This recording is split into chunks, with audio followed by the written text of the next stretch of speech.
Hello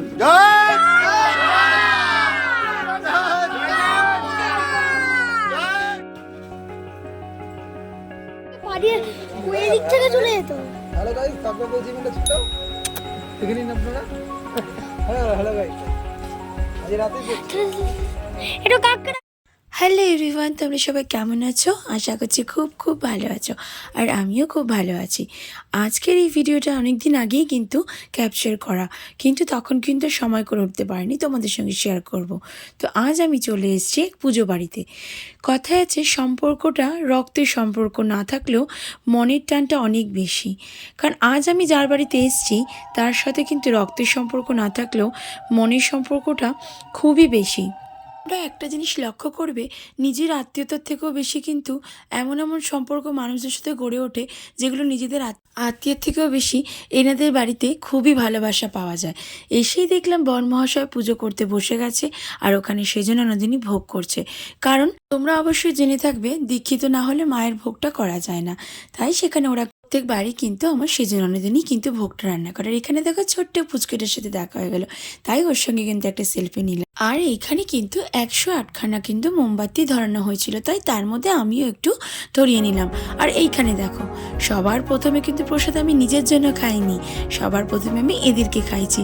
কারণ বন্ধুরা, তো জানো তো, যখনই কোথাও যাই না অনুষ্ঠান বাড়িতে, খুব খারাপ লাগে ওদেরকে দেখে। যখন আমরা এত ভালো মন্দ খাই, ওরা বাইরে দাঁড়িয়ে থাকে।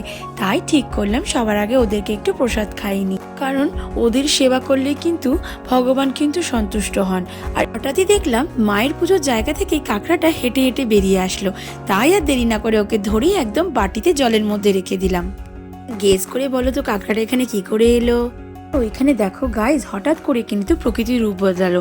সেই দিকে থাকতে না পেরে চলে গেলাম একেবারে প্রকৃতিকে অনুভব করতে, সাথে কিন্তু একটা রিলসও বানিয়ে নিলাম।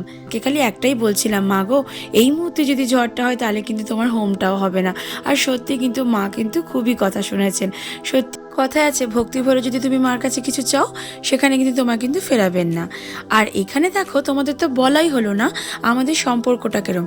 আসলে আমার বরের বন্ধুর এটা হলো ভাগনা, আর সেই ছোটবেলা থেকে ও আমাদেরকে মামা আর মামি বলেই ডাকে। আর সেখানে সম্পর্কটা এতই মধুর হয়ে গেছে যে কি বলবো। সত্যি কথা, এরকম ভালোবাসা পাওয়াটা কিন্তু পরম ভাগ্যের ব্যাপার।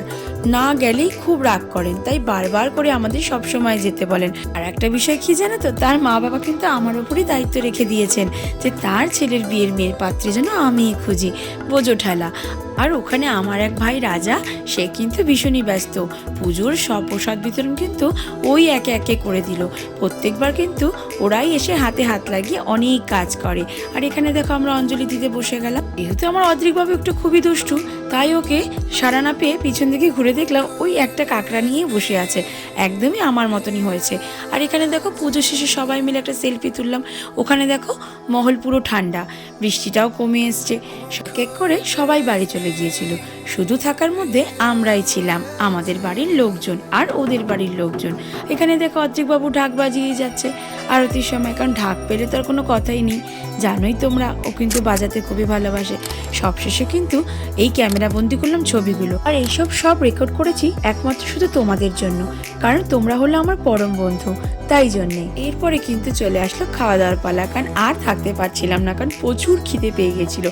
সাথে মায়ের ভোগ পেলে আর কি কথা। তো চলো, ননদিনী কিন্তু ভোগ রান্না করছে, খেয়ে বলি কেমন হয়েছে। অসাধারণ ছিল ভোগটা, সব ক্রেডিট এনাকেই দেওয়া যায়। তো চলো বন্ধুরা, ভিডিওটি ভালো লাগলে সাবস্ক্রাইব করে পাশে থেকো।